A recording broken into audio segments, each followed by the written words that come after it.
Alright, short Ollie story for a late night. Here we go.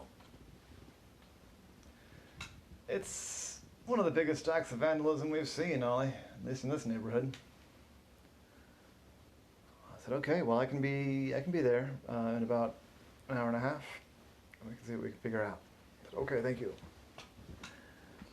It had been a call from kind of a fancy neighborhood in northeast Baltimore. And somebody had taken down a streetlight. Ollie got there. He ended up actually getting in about 45 minutes. Managed to clear some things off and get a coffee to go. And yeah, it's one of those big, 2.5 story, 3 story high streetlights, and it just smashed on the pavement. It also damaged 2 cars on its way down.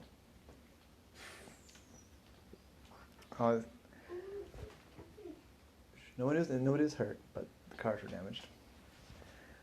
I said, well, so what do you think? I mean, why do you think that it was sabotage? I said, oh, we know it was sabotage. I said, oh, so what makes you say that? I said, well, if you look here, there were some bolts, and those were unscrewed. It wasn't, nothing there is bent out of shape at the bottom, at the base, I mean. Someone unscrewed the bolts, and looks like they got inside of it and unscrewed the fasteners in there, too. And, yeah, if it had just fallen over or been hit by a car, things would be ripped and torn in there, but they're not. I said, okay, I see what you mean. They just wanted amusement.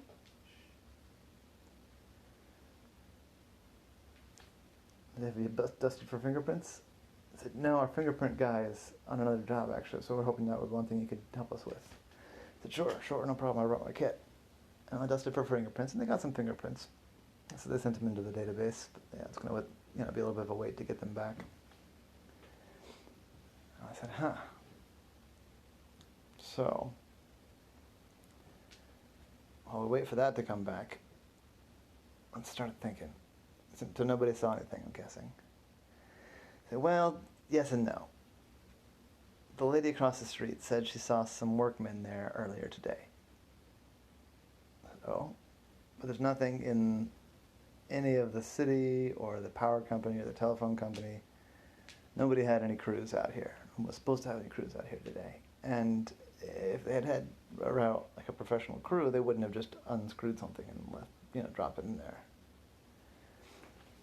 So what did she see anything like on the what actually did she see? I said, yeah, I thought you'd ask that. So what she actually saw was 2 people in yellow reflective vests.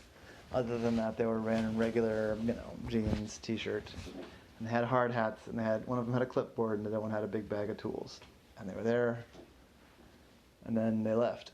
And sometime after they left, the pole came down. Ollie said. How was it seen? What? How was it seen? Well, they're usually bolted to the ground, but some people presumably people in the contractor outfits had taken all the bolts off. I said, huh. She's asking, how did it before it tipped Yeah, I know. over, but after the workman unscrewed the bolt, how did it stay up? Oh, it was probably just sitting there waiting for a strong wind. So I said, huh. So we got somebody pretending to be a contractor. Well, I looked around. Just to see if there's anything, obvious. He noticed that from where the light was, if it was on, it would shine in the bedrooms of 3 of the houses. So I went to go look at those houses. The first one, I was pretty sure that the room it would shine into was just a hallway. But the other 2, I was pretty sure the room it would shine into were bedrooms. He thought, man, I remember I used to have the apartment right next to the streetlight. streetlight shone into my bedroom. It was so annoying. I had to get like the most hardcore blackout shades. That might make me annoyed enough to do some vandalism. I mean, maybe not me personally, but I can imagine somebody getting annoyed enough about that to take down a streetlight. Well, I started snooping around the two properties. Snoopity snoop. I noticed that on one of them, one of the people was driving, there was two cars at each. And on one of them, both of the cars were just like sedans, four-door cars. The other one was one sedan and one pickup truck. So Ollie went over to that. The pickup truck was used for sure. Like it was beaten up, it was scratched. It was a real pickup truck, yeah. No, it's parked in the driveway. And I took a look in the garage, and it was full of all kinds of tools, every kind of tool you could look for. And also, all I noticed, hung up fairly near, easily accessible place were two hard hats, two reflective jackets. And I thought, well, these people would have just about everything they would need to have been the ones to do it. How can I prove that it was them? Right about then, I got a call from the officers. It wasn't great, actually, because he was trying to be sneaky, and all of a sudden his phone was ringing. I said, yeah, what is it? What's going on? I said, well, we got the fingerprint results back, and there's no match. Whoever it is, they're not in the database. Probably don't have a criminal record. I said, okay, so that means that no criminal record. That means also they haven't even been arrested ever. I said, that's right. That's right. Okay. Need some just some people who want to see some fun. Boring.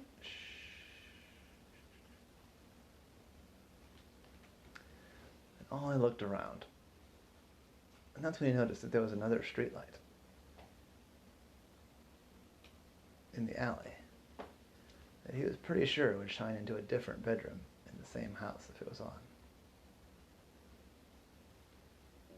So Ollie went back to his house and got one of his solar-powered webcams. And he set it up. He came back and set it up in a subtle spot, pointing,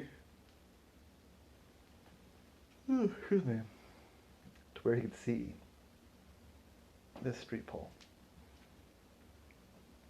Then he left. And he waited. And it was 4 days later when he finally got some action on that camera. I mean, people were coming and going and, taking out the trash or whatever. But then he saw on his camera about 4 days later, two people come out of that house, go to the garage, come out of the garage with a clipboard, both wearing reflective jackets and hard hats, and one of them had a bag of tools. And they went back, and they started messing with that light post. Ollie, as soon as he saw that, because he happened to be watching it live. He actually did not watch the whole thing live, so he actually stared at it the whole time, but he was watching it live then, having his coffee. And he called the cops right then. He said, dude, you remember that, the street light that came down? I said, yeah? The people over there are doing it right now. They're doing another one right behind the house. Right behind, the address. They're doing it right behind 347 Juniper. You better hurry. I don't know how long it'll take them. They're there right now doing it. I've got them on camera, but I can't see their faces. So, dispatch sent out a couple of officers, and they blocked off either side of the alley. And they turned off their sirens, though, before they got too close to the people. They wouldn't, attract the attention. And also had another officer come to the front of their house. And one officer came into the backyard.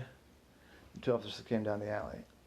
Well, the people doing it, they saw the officers. And they stopped what they were doing. And they tried to go back into the yard. Then, as soon as they got in the yard, they saw the other officer coming their way.